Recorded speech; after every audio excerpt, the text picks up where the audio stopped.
Del más allá. Del más allá. H. P. Lovecraft. Publicado en 1920. Alejandría. El cambio que se había producido en mi mejor amigo, Crawford Tillinghast, era terrible. No le había vuelto a ver desde aquel día, 2 meses y me dio antes, en que me dijo hacia qué meta se dirigían sus investigaciones físicas y metafísicas. Cuando había respondido a mis asombradas y casi asusta das protestas expulsándome de su laboratorio y de su casa, en un arranque de furia fanática.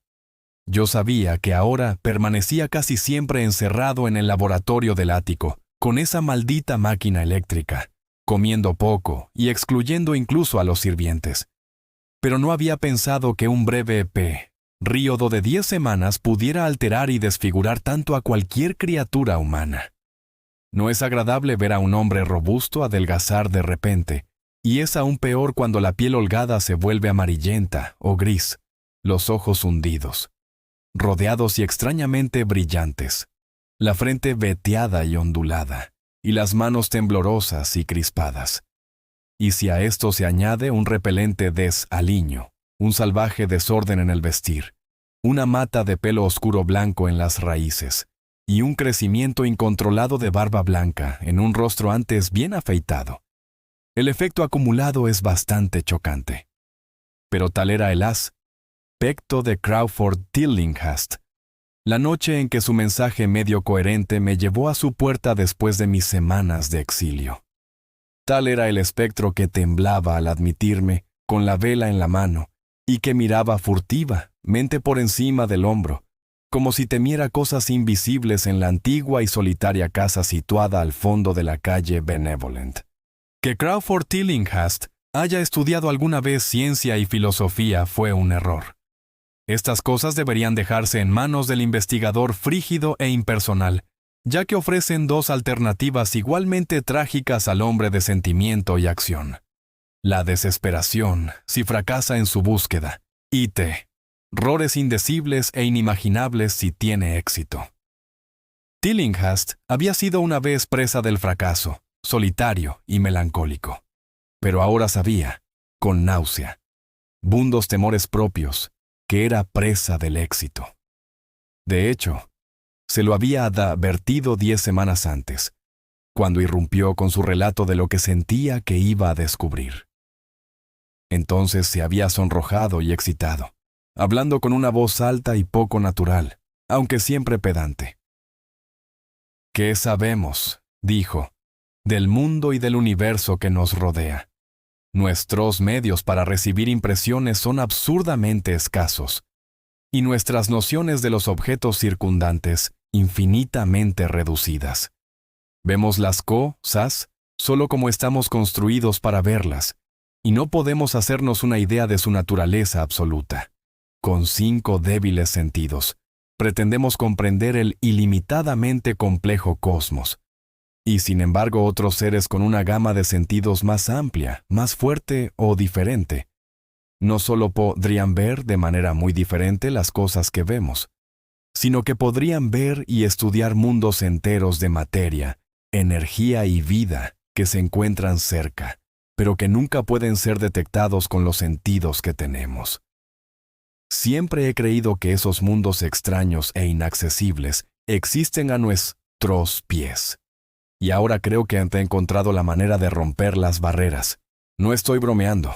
Dentro de 24 horas esa máquina cercana a la mesa generará ondas que actuarán sobre órganos sensoriales no reconocidos que existen en nosotros como vestigios atrofiados o rudimentarios.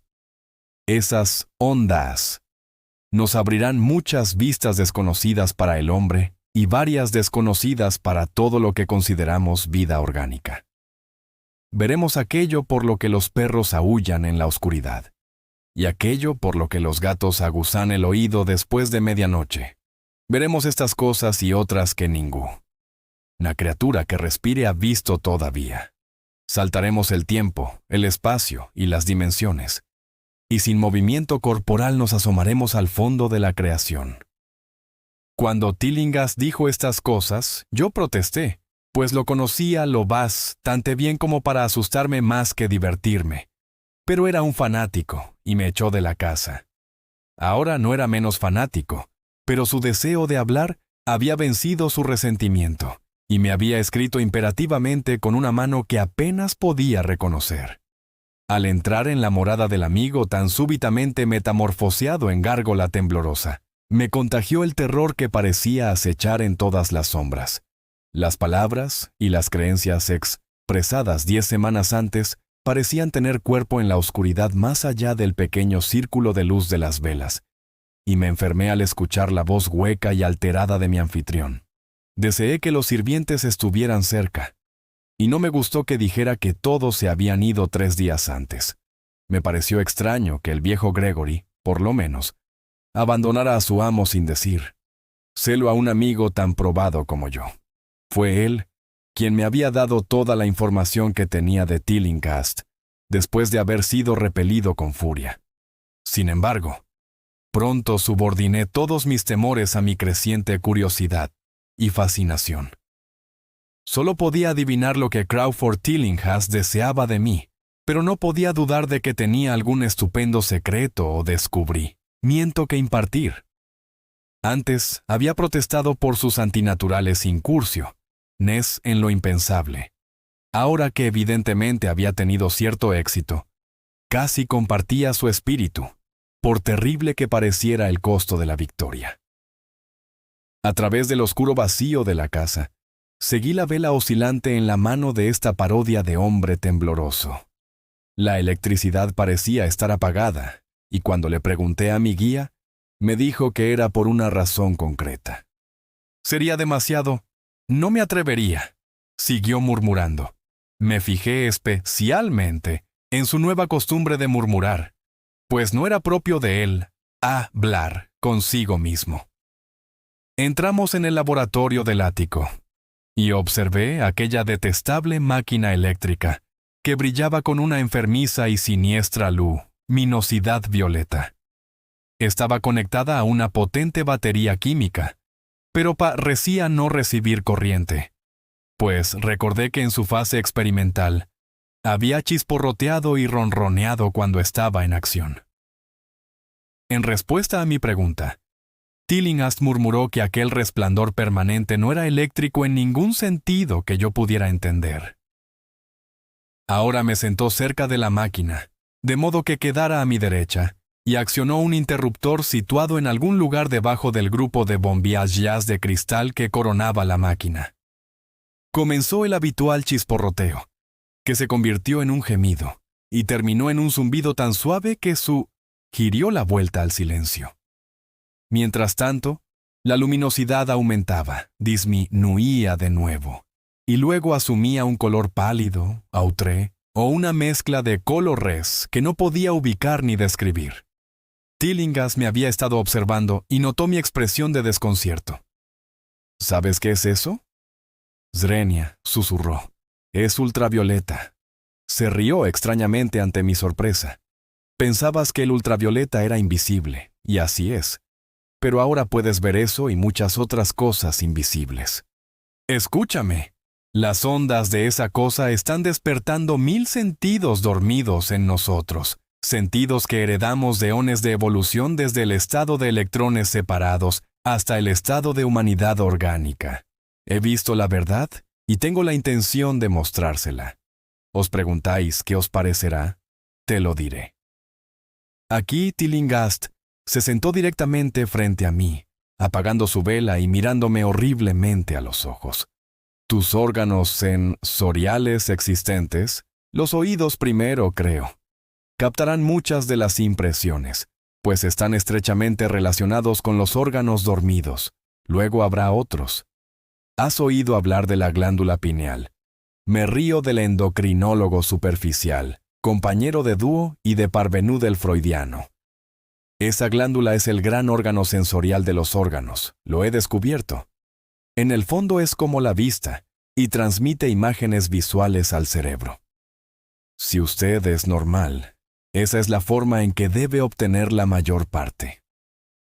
Me refiero a obtener la mayor parte de las pruebas del más allá. Miré la inmensa habitación del ático con la pared sur inclinada, tenue. Mente iluminada por rayos que el ojo cotidiano no puede ver.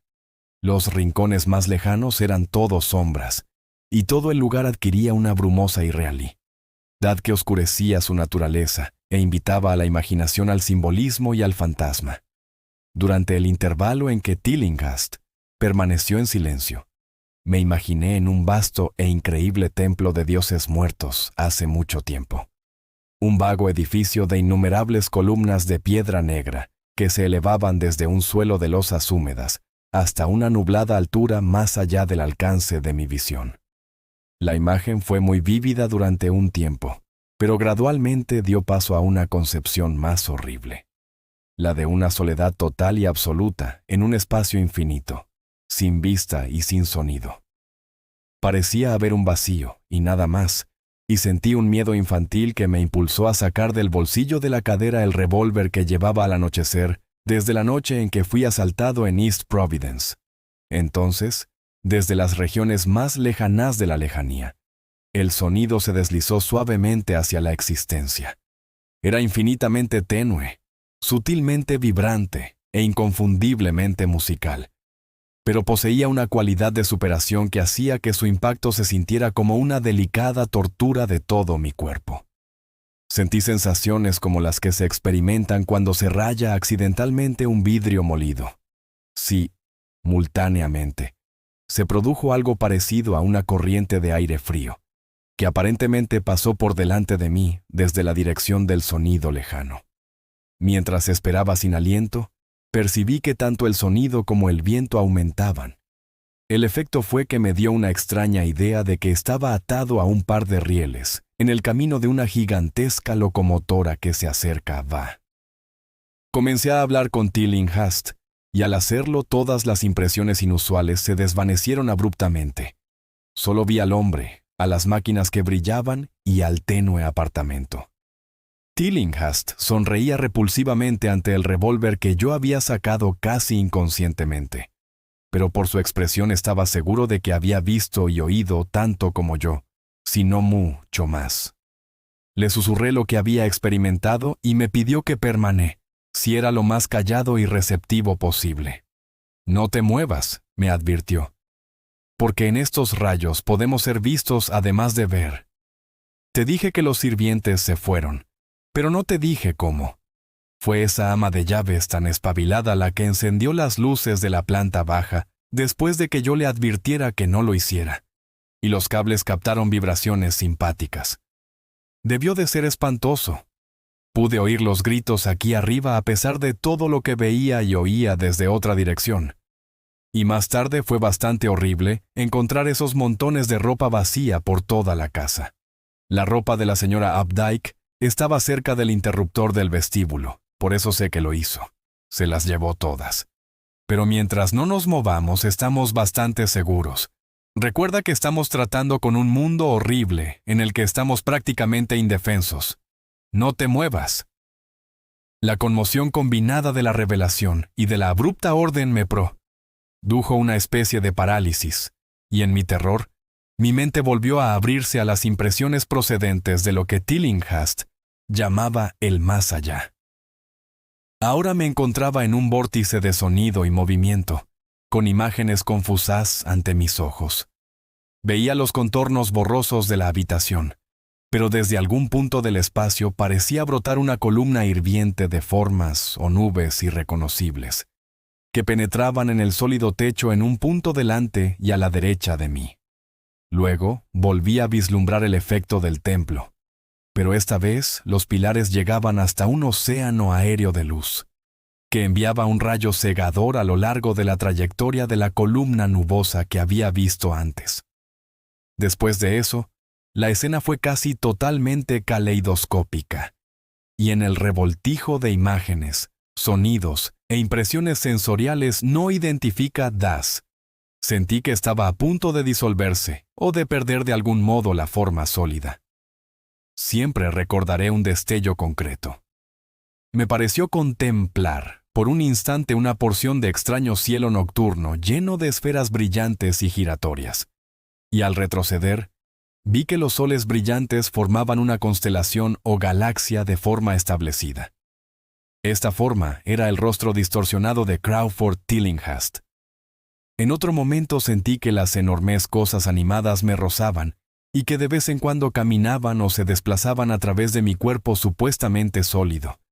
Y me pareció ver que Tillinghast las miraba como si sus sentidos mejor entrenados pudieran captarlas visualmente. Recordé lo que había dicho de la glándula pineal, y me pregunté qué veía con ese ojo preternatural. De repente, yo mismo me vi poseído por una especie de vista aumentada. Por encima del caos luminoso y sombrío, surgió una imagen que, aunque vaga, tenía elementos de consistencia y permanencia. Era, en efecto, algo familiar, pues lo insólito se superponía a la escena terrestre habitual, de la misma manera que una vista de cine puede arrojarse sobre el telón pintado de un teatro. Vi el laboratorio del ático, la máquina eléctrica y la antiestética forma de Tillinghast frente a mí, pero de todo el espacio no ocupado por los objetos familiares no había ni una sola partícula vacía. Formas indescriptibles, vivas o no, se mezclaban en un desagradable desorden, y cerca de cada cosa conocida había mundos enteros de entidades extrañas y desconocidas. Asimismo, parecía que todas las cosas conocidas entraban en la composición de otras desconocidas, y viceversa. Entre los objetos vivos destacaban las monstruosidades medusas de tinta que se agitaban en armonía con las vibraciones de la máquina. Estaban presentes en una profusión repugnante, y vi con horror que se superponían, que eran semifluidas y capaces de pasar unas a través de otras, y a través de lo que conocemos como sólidos. Estas cosas nunca estaban quietas, sino que parecían flotar siempre con algún propósito maligno. A veces parecían devorarse unos a otros. El atacante se lanzaba sobre su víctima y la borraba instantáneamente de la vista. Me estremecí al pensar que sabía lo que había borrado a los desafortunados sirvientes, y no pude excluirlo de mi mente, mientras me esforzaba por observar otras propiedades del nuevo mundo visible que no se ve a nuestro alrededor. Pero Tillinghast me había estado observando y estaba hablando. ¿Los ves? ¿Los ves? ¿Ves las cosas que flotan y se mueven a tu alrededor y a través de ti en cada momento de tu vida? ¿Ves las criaturas que forman lo que los hombres llaman el aire puro y el cielo azul? No he logrado romper la barrera. ¿No te he mostrado mundos que ningún otro hombre vivo ha visto? Oí su grito a través del horrible caos, y miré el rostro salvaje que se acercaba tan ofensivamente al mío. Sus ojos eran pozos de fuego, y me miraban con lo que ahora vi que era un odio abrumador. La máquina zumbó de forma detestable. ¿Crees que esas cosas que flotan acabaron con los sirvientes? Tonto, son inofensivos. Pero los sirvientes se han ido, ¿no es así? Intentaste detenerme. Me desanimaste cuando necesitaba cada gota de ánimo que pudiera conseguir. Tenías miedo de la verdad cósmica, maldito cobarde. Pero ahora te tengo. ¿Qué ha arrastrado a los sirvientes? ¿Qué les hizo gritar tan fuerte? No lo sé, ¿eh? Pronto lo sabrás. Mírame, escucha lo que digo. ¿Crees que existen realmente cosas como el tiempo y la magnitud? ¿Crees que existen cosas como la forma o la materia?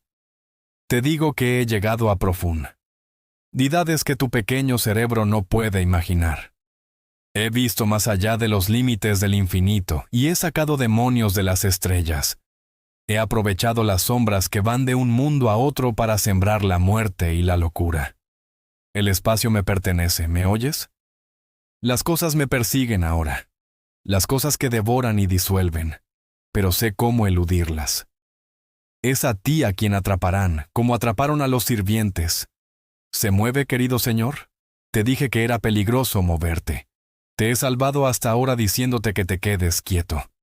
Te he salvado para que veas más cosas y me escuches. Si te hubieras movido, habrían llegado a ti hace tiempo. No te preocupes, no te harán daño. No hicieron daño a los sirvientes. Fue el ver lo que hizo gritar tanto a los pobres diablos. Mis mascotas no son bonitas porque vienen de lugares donde los estándares estéticos son muy diferentes. La desintegración es bastante indolora, te lo aseguro. Pero quiero que los veas. Casi los vi, pero supe parar. ¿Tienes curiosidad? Siempre supe que no eras un científico.